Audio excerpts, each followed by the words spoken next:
Yerba mate is a staple of the standard Uruguayan diet.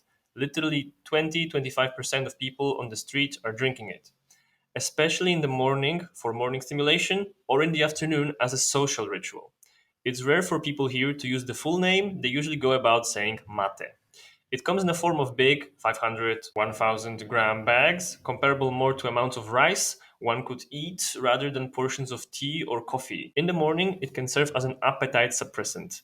It does that through promoting the release of glucagon like peptide 1, GLP-1. It sounds super fancy, so I'm including it. It's obviously true because Huberman said that, and as we all know, he is never mistaken. And in most countries with Mediterranean like climate, people tend to eat a little bit later in the day, so a morning dose of yerba mate serves as a substitute for breakfast. Even though it's a beverage, not a meal, it does contain a small amount of nutrients. There is a trace amount of proteins and a small amount of carbohydrates. Small enough that it doesn't break the fast initiated during sleeping. It can help with intermittent fasting if you're struggling with not eating for part of the day.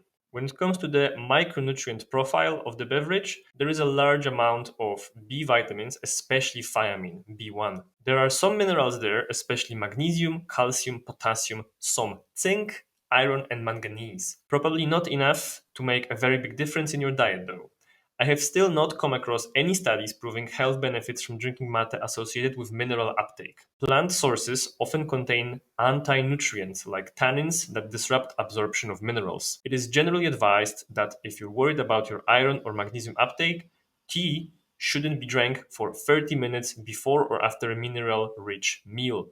I don't know if it's the same with mate. All in all, mate contains polyphenols that are often attributed to alleviating oxidative stress, even though its role and health benefits are nowadays somewhat questioned. There are some saponins that might lower the levels of LDL cholesterol, that's good. Caffeol derivatives might add to some antioxidant and neuroprotective properties. Currently, studies on yerba mate are not as common as those with tea or coffee, and they usually involve small groups of people, so it's hard to say to what extent this beverage is actually healthy. On the other hand, there are claims that drinking high amounts of mate might cause cancer, but this is difficult to study because people drinking mate often also smoke tobacco or are involved in other unhealthy habits. Yerba mate does contain some amount of polycyclic aromatic compounds. They're there because during the production process, plant leaves are smoked and the partial combustion leaves some of these carcinogenic compounds in the mate leaves.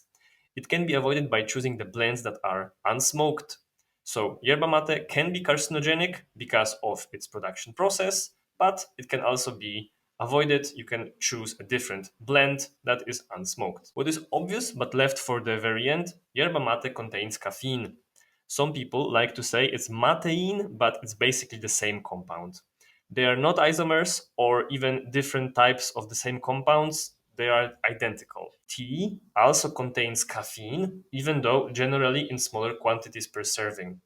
Sometimes it is referred as theanine, not to be mistaken with L-theanine found in green tea or guayusa. It's a unique alkaloid that counteracts negative effects of caffeine in tea.